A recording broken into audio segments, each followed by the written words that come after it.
আসসালামু আলাইকুম। আজকে আরও একটা আচার রেসিপি নিয়ে হাজির হয়েছি। আজকে আমি তৈরি করছি কাঁচা আমের টক আচার। রোদে দেওয়ার ঝামেলা ছাড়াই কিন্তু এই আচারটা তৈরি করতে পারবেন আর সংরক্ষণ করে রেখে দিতে পারবেন 6 মাস। আমের এই টক আচারটা খিচুড়ির সাথে খেতে সবচেয়ে বেশি ভালো লাগে। আশা করছি সবার কাছে ভালো লাগবে। আমি আরও কিছু আমের আচার রেসিপি আপনাদের সাথে শেয়ার করেছি। আমার তৈরি করা সবচেয়ে কোন আচারটি আপনাদের বেশি ভালো লেগেছে অবশ্যই কমেন্ট বক্সে জানাবেন।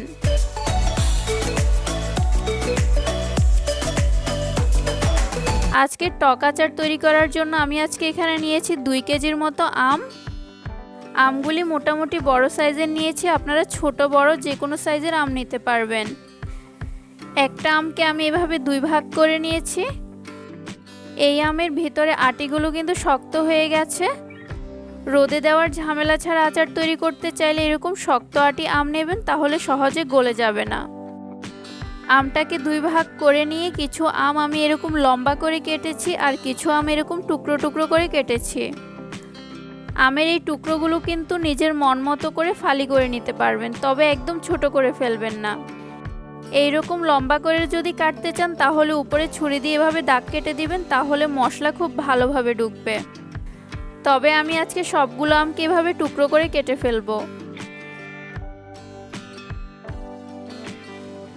সবগুলো আম কিন্তু আমার কাটা হয়ে গেছে। আমি একদম সমানভাবে সবগুলোকে টুকরো করেছি, তারপর ভালোভাবে ধুয়ে নিয়েছি।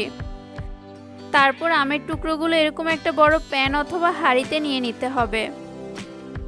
এখন দিয়ে দিচ্ছি 2 টেবিল চামচের মতো লবণ।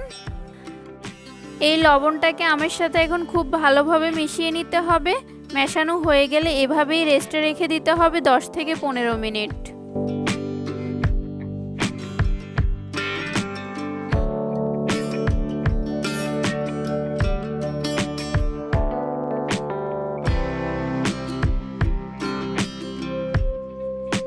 প্রায় 20 মিনিট পর কিন্তু আমের গায়ে থেকে অনেকটা পানি বেরিয়ে এসেছে। লবণ দিয়ে এভাবে পানিটা বের করে নিলে কিন্তু সহজে আচার নষ্ট হয় না। এখন আমের মধ্যে ডুবো ডুবো করে পানি দিয়ে দিচ্ছি। এই পানিতে ভিজিয়ে রাখবো 3 থেকে 4 ঘন্টা। যারা টাউনে থাকেন অনেকেরই আম রোদে দেওয়ার ব্যবস্থা থাকে না, তারা চাইলে এই প্রসেসে তৈরি করতে পারেন। তাহলে আচার তৈরি করতে গেলে আমগুলো গলে যাবে না। কারো হাতের কাছে পান খাওয়ার চুন থাকলে এখানে 1 চা চামচ চুন মিশিয়ে দিতে পারেন, তাহলেও কিন্তু আচার তৈরি করার ক্ষেত্রে আম ভেঙে যাবে না। এখন পানির সাথে দিয়ে দিচ্ছি 1/2 কাপ ভিনেগার। এই ভিনেগারের কারণে আচারটা সহজে নষ্ট হবে না। প্রায় 4-5 ঘন্টা পর আমি লবণ পানিটা ফেলে দিয়ে আমগুলোকে খুব ভালোভাবে ধুয়ে নিয়ে এসেছি। এই পর্যায়ে এমন একটা পরিষ্কার কাপড় নিয়ে নিতে হবে, তারপর আমের টুকরোগুলোর গা থেকে পানিটা একদম মুছে ফেলতে হবে। এই কাজটা কিন্তু টিস্যু দিয়েও করা যাবে, সেক্ষেত্রে অনেক বেশি টিস্যুর প্রয়োজন হবে। যাদের কাছে এই পুরো প্রসেসিংটা ঝামেলা মনে হচ্ছে তাদের রোদে দেওয়ার ব্যবস্থা থাকলে 2 থেকে 3 ঘন্টা রোদে দিয়ে দিলেই হবে।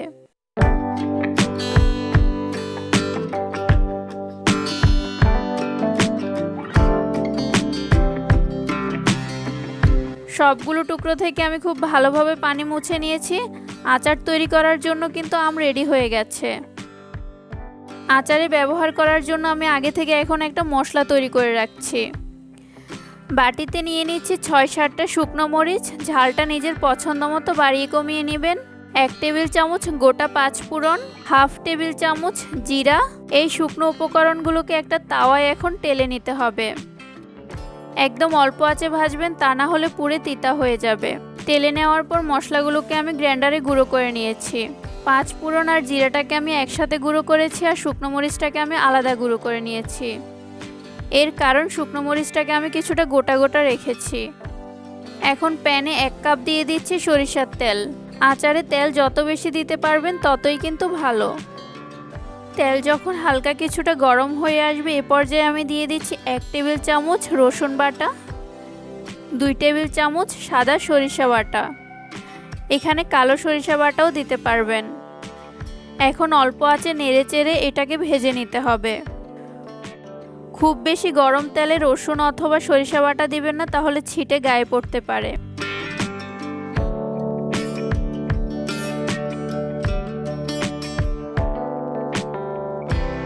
তেলটা যখন পুরোপুরি গরম হয়ে এসেছে এ পর্যায়ে দিয়ে দিচ্ছি ফোড়নের জন্য 2টো শুকনো মরিচ।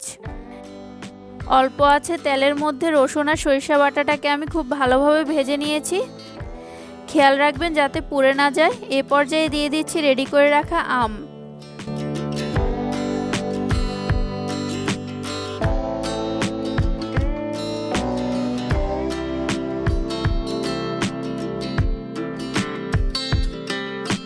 আম দেওয়া হয়ে গেলে এভাবে সব কিছুর সাথে একবার মিশিয়ে নিতে হবে।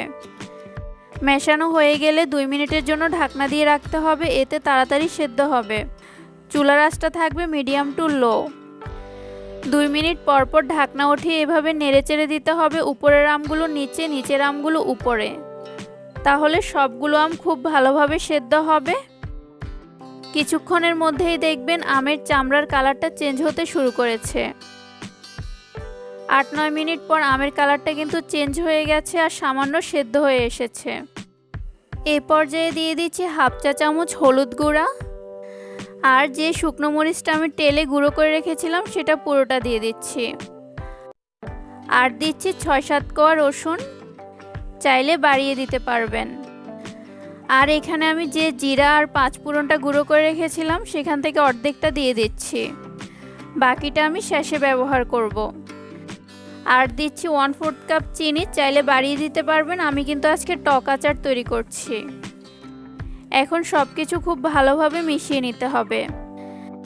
তারপর ঢাকনা দিয়ে অল্প আঁচে রান্না করে নিতে হবে আম পুরোপুরি সেদ্ধ হয়ে যাওয়া পর্যন্ত। তবে এর মাঝে ঢাকনা উঠিয়ে নেড়েচেড়ে দিতে হবে।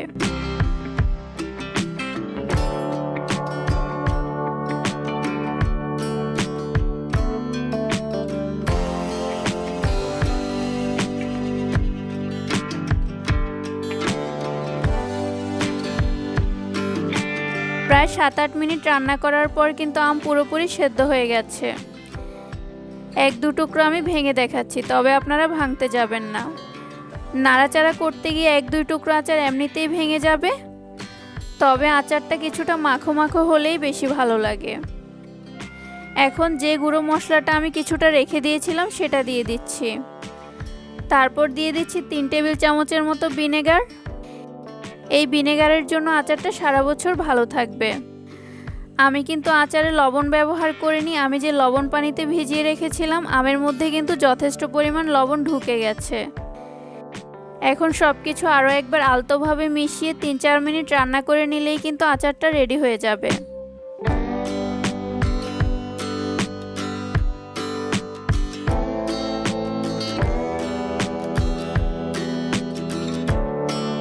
এই পর্যায়ে আজকে আমার টক ঝাল মিষ্টি আচার রেডি হয়ে গেছে। শেষে একবার টেস্ট করে দেখবেন সব কিছু ঠিক আছে কিনা। ঠান্ডা করে আমি একটা বাটিতে পরিবেশন করে নিয়েছি। সারা বছর সংরক্ষণ করার জন্য আচারগুলোকে একটা কাচের জারে রাখবেন, প্লাস্টিকের কিছুতে রাখতে যাবেন না, সেই ক্ষেত্রে কিন্তু আচারে একটা গন্ধ হয়ে যাবে। বয়মে ভরে আপনারা 6 মাস পর্যন্ত এভাবেই সংরক্ষণ করতে পারবেন। তবে যারা সারা বছর রাখতে চান তারা নর্মাল ফ্রিজে রেখে দিবেন, আর যদি রোদের ব্যবস্থা থাকে মাঝে মাঝে রোদে দিবেন। আশা করছি আজকের এই আচার রেসিপিটি সবার কাছে ভালো লেগেছে। ভিডিও ভালো লাগলে শেয়ার করে দিবেন, চাইলে আমার চ্যানেলটি সাবস্ক্রাইব করে রাখতে পারেন আর একটা লাইক দিয়ে পাশে থাকবেন। আবারও হাজির হব নতুন কোনো রেসিপি নিয়ে। আজকে বিদায় নিচ্ছি, আল্লাহ হাফেজ।